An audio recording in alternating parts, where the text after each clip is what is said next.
Good morning बच्चों, कैसे हो सभी? बढ़िया। Okay, very good. ठीक है, तो halo alkane hello arenes chapter हम कर रहे थे।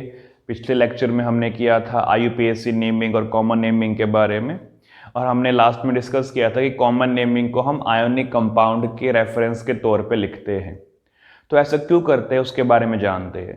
तो वो चीज़ इसलिए लिखी जाती है क्योंकि हमारा जो कंपाउंड है हेलो एल्केन या हेलो एरीन, वो पोलर नेचर का होता है, और आयनिक कंपाउंड भी पोलर होते हैं। तो बिकॉज ऑफ दैट सिमिलैरिटी हम हेलो एल्केन्स और हेलो एरीन्स के लिए कॉमन नेमिंग लिख सकते हैं। चलिए देखते हैं।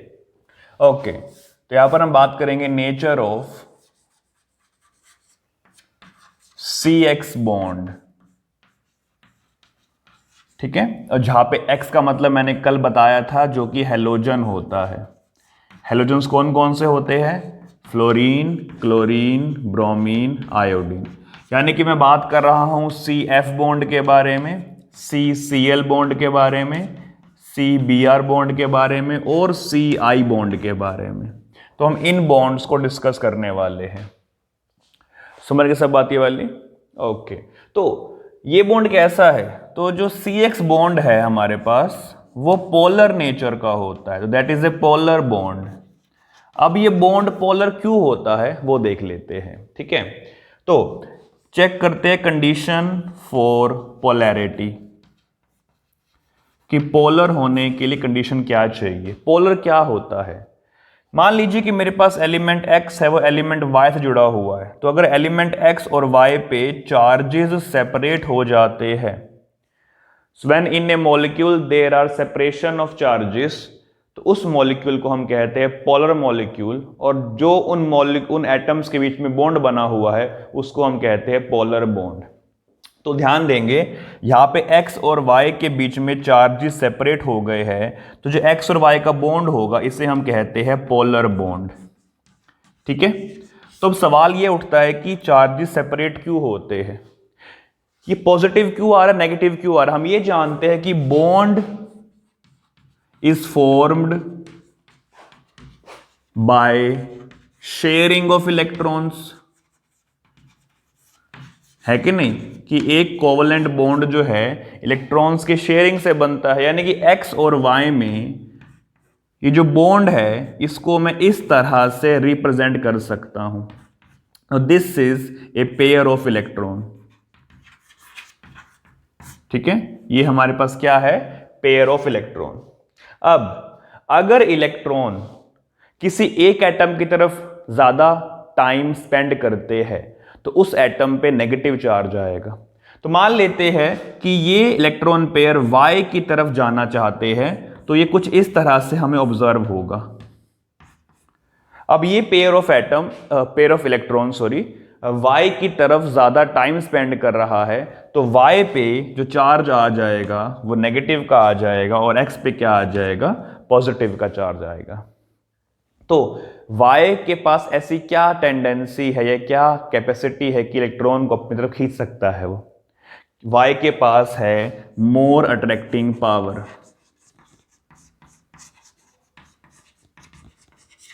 तो it has the power to attract electron towards itself, और इस प्रॉपर्टी को हम नाम देते हैं इलेक्ट्रोनेगेटिविटी।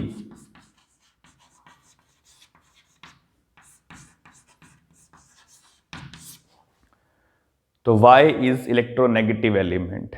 ठीक है, तो in this case Y is more electronegative then X। तो अगर Y X से ज्यादा इलेक्ट्रोनेगेटिव है तो Y इलेक्ट्रॉन अपनी तरफ खींच लेगा, तो Y पे नेगेटिव आ जाएगा और X पे पॉजिटिव आ जाएगा। यही सेम काम हमारा होता है CX बॉन्ड में भी। इस केस में halogens are more electronegative than carbon. तो जब कार्बन और X का बॉन्ड बनता है तो X पर आता है पार्शियल नेगेटिव चार्ज, Y पर आता है पार्शियल पॉजिटिव चार्ज, एंड इसी वजह से ये जो बॉन्ड है ये पोलर बॉन्ड बन जाता है। समझ के सब बात ये वाली? That is why CX bond is polar bond. Note कर लेंगे इसको। ओके बच्चों, तो अभी हमने पढ़ा CX बॉन्ड की पोलैरिटी के बारे में। हमने ये जाना कि CX बॉन्ड पोलर होता है। हमें अब ये पता करना है कि जो डिफरेंट हैलोजेंस जैसे कि fluorine, chlorine, bromine, iodine carbon से जुड़ते हैं, क्या सभी के बॉन्ड सेम पोलैरिटी के होते हैं? क्या सभी के बॉन्ड का मैग्नीट्यूड सेम होता है? सभी का बॉन्ड पोलर नेचर सेम होता है? तो उस चीज को मेजर करने के लिए हम एक टर्म पढ़ेंगे, उस टर्म का नाम है डाइपोल मोमेंट। डाइपोल मोमेंट को हम सिंबलाइज करते हैं म्यू के साथ। ये ग्रीक सिंबल है, ग्रीक लेटर, इसको हम MU म्यू कहते हैं। ठीक है, ये क्या है? Basically it is the term that measures the polarity of A molecule, कि हमारा मॉलिक्यूल कितना पोलर है उसका मैग्नीट्यूड पता अगर हमें करना है तो हमें चाहिए डाइपोल मोमेंट का डाटा। ठीक है, so it is the term that gives us the quantitative data about the polarity of molecule।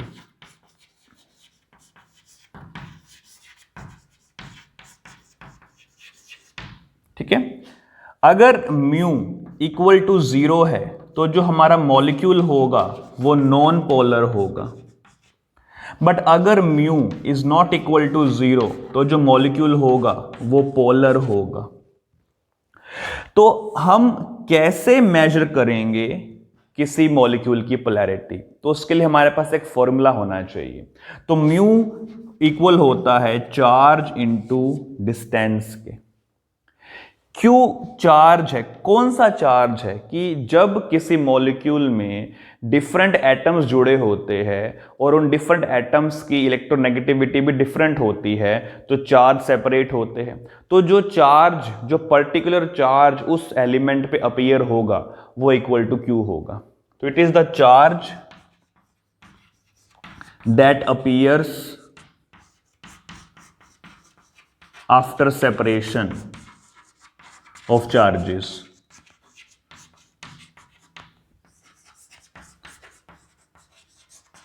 और D क्या है? D है distance between atoms in A molecule. ठीक है, जैसे एग्जांपल लीजिए, मेरे पास है HCl। तो HCl में क्लोरीन की इलेक्ट्रोनेगेटिविटी हाइड्रोजन से ज्यादा होती है, तो क्लोरीन पे आएगा पार्शियल नेगेटिव, हाइड्रोजन पे आएगा पार्शियल पॉजिटिव। तो ये जो पार्शियल पॉजिटिव चार्ज है उसका मैग्नीट्यूड बराबर होगा पार्शियल नेगेटिव चार्ज के मैग्नीट्यूड के, और ये इक्वल होगा Q के। समझ गए बात सब ये वाली? ओके। D क्या है? ये जो डिस्टेंस होगा इनके बीच का, इसको मैं D कहता हूं यहां पे। तो H एटम और Cl एटम के बीच का डिस्टेंस क्या कहलाएगा?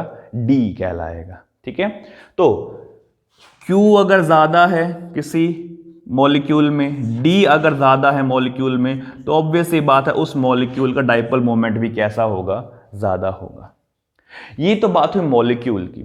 हमें अब एक बार चेक करना है कि बॉन्ड मोमेंट क्या होगा। देखो, डाइपोल मोमेंट बेसिकली मेजर करता है कि मॉलिक्यूल पोलर है कि नहीं है। हम बात करेंगे एक बार बॉन्ड मूवमेंट के बारे में। बॉन्ड मूवमेंट मेजर करता है उस पर्टिकुलर बॉन्ड की कितनी पोलैरिटी है। ठीक है, फॉर्मूला रिमेन्स सेम, ध्यान रखेंगे बात ये वाली। तो बॉन्ड मूवमेंट क्या है? It measures the polarity of a single bond.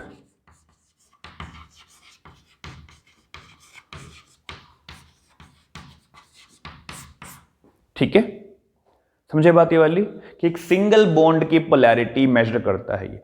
एक बात मैं बता दूं जो काफी क्रूशियल है, काफी इंपॉर्टेंट है, और वो ये है कि इन ए मॉलिक्यूल बॉन्ड पोलर हो सकता है लेकिन मॉलिक्यूल पोलर हो ऐसा जरूरी नहीं है। समझ के बात ये वाली? ऐसा क्यों है इसको हम पढ़ेंगे आने वाले लेक्चर्स में, बट अभी हम सिर्फ फोकस रखेंगे अपना बॉन्ड मूवमेंट के ऊपर। इसके बारे में हम जानेंगे फर्दर वीडियोस में। एक हिंट और देता हूं मैं, जो डाइपोल मोमेंट है ये वेक्टर क्वांटिटी है, ये वेक्टर क्वांटिटी है, ये डायरेक्शन पे डिपेंड करती है। ठीक है, कैसे करेगी वो जानेंगे हम नेक्स्ट वीडियोस में। आज हमारा फोकस किस पे रहेगा? बॉन्ड मूवमेंट पे। तो हम चेक करेंगे CX बॉन्ड मूवमेंट किसका ज्यादा है और किसका कम है। नोट कर लेंगे इसको।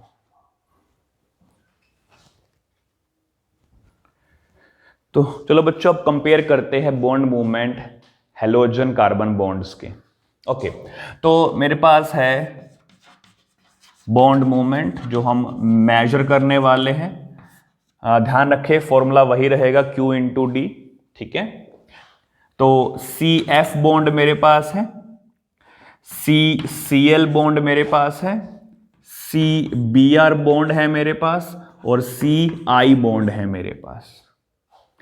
ठीक है, तो क्योंकि हमें बॉन्ड मूवमेंट चाहिए, तो बॉन्ड मूवमेंट पता करने के लिए हमें चार्ज पता करना है, हमें डिस्टेंस पता करना है, क्योंकि इन दोनों का जो प्रोडक्ट होगा वही तो हमें देगा बॉन्ड मूवमेंट, है ना। ध्यान रखें डाइपोल मोमेंट और बॉन्ड मोमेंट का फॉर्मूला सेम है, बट डाइपोल मोमेंट में हम डायरेक्शन के अनुसार, डायरेक्शन के अकॉर्डिंग मॉलिक्यूल की पोलैरिटी चेक कर सकते हैं। ठीक है, ओके। तो CF बॉन्ड में जो Q है वो इलेक्ट्रोनेगेटिविटी पे डिपेंड करता है। मैंने स्टार्टिंग में ही बताया था कि चार्ज अपीयर होता है when you have elements of different electronegativity. तो अगर इलेक्ट्रोनेगेटिव डिफरेंस ज्यादा होता है तो चार्ज का सेपरेशन भी ज्यादा होगा।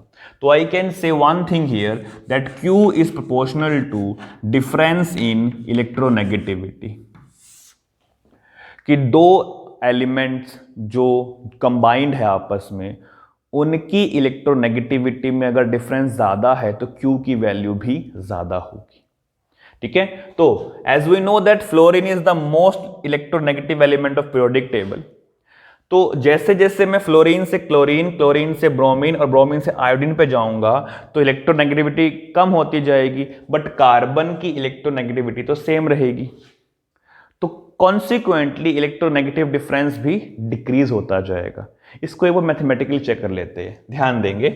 फ्लोरीन की इलेक्ट्रोनेगेटिविटी होती है 4.0, कार्बन की होती है 2.1, क्लोरीन की होती है 3.0। अब चेक करते डिफरेंस। तो फ्लोरीन कार्बन की इलेक्ट्रोनेगेटिविटी का डिफरेंस होगा 4 - 2.1 यानी कि 1.9। क्लोरीन कार्बन की इलेक्ट्रोनेगेटिविटी का डिफरेंस होगा 3 - 2.1 यानी कि 0.9।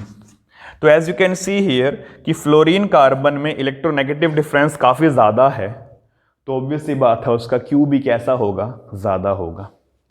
तो Q का ऑर्डर कुछ ऐसा रहेगा हमारे पास, that is the order of charge separation. अब बात करते हैं D की। तो distance between two atoms that depends upon the size of atoms. जितना ज्यादा साइज होगा एटम्स का उतना ही ज्यादा तो डिस्टेंस होगा ना उनके बीच में। तो as we know that fluorine से क्लोरीन, क्लोरीन से ब्रोमीन और ब्रोमीन से आयोडीन तक जाते हुए डिस्टेंस बढ़ता जाता है। That we have learned in the chapter in the class 11th। ठीक है, तो वी नो दैट आयोडीन का साइज बड़ा होता है ब्रोमीन से, ब्रोमीन का बड़ा होता है क्लोरीन से, और क्लोरीन का साइज लार्जर होता है फ्लोरीन से। तो ऑब्वियस ये बात है बॉन्ड डिस्टेंस भी ज्यादा होता जाएगा। तो बॉन्ड डिस्टेंस का ऑर्डर हमारे पास रहेगा ये वाला। तो एज यू कैन सी दो प्रॉपर्टीज, वो दो प्रॉपर्टीज जो मुझे बॉन्ड मूवमेंट देने वाली है, दोनों मल्टीप्लाई हो रही है बट दोनों एक दूसरे के ऑपोजिट है। तो एक बढ़ रही है तो एक कम हो रही है। समझे बात ना ये वाली? तो हमें अब चाहिए इनका ओवरऑल रिजल्ट। तो after calculation of the real data जो रिजल्ट हमारे सामने आया वो कुछ इस तरह से था। तो अब जो बॉन्ड मूवमेंट का ऑर्डर होगा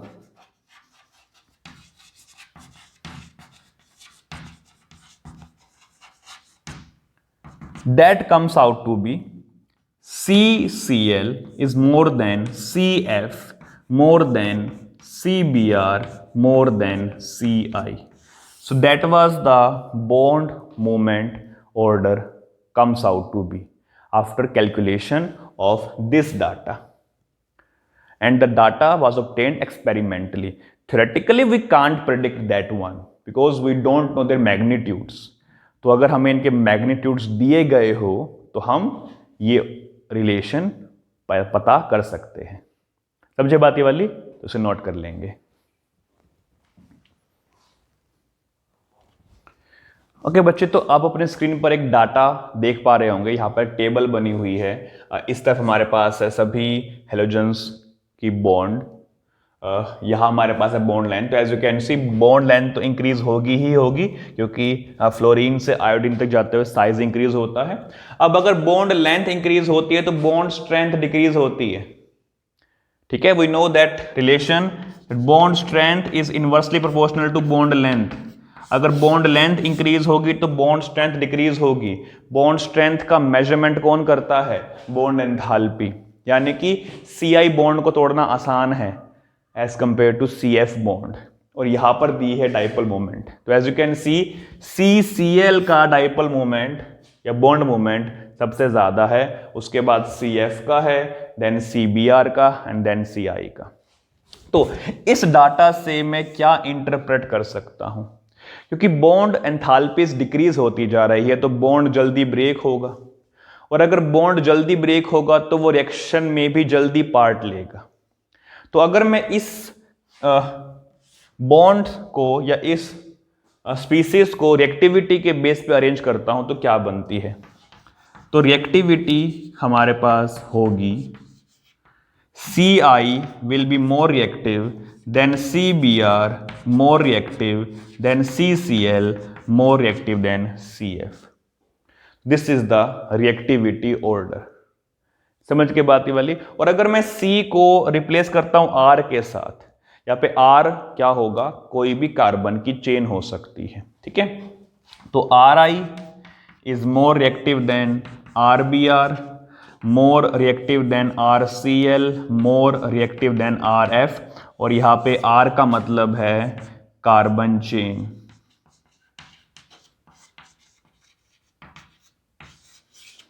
ठीक है, तो ये ऑर्डर आप सभी को याद रखना है।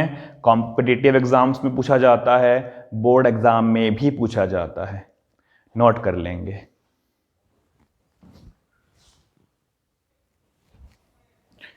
तो बच्चों आज हम इतना ही करेंगे।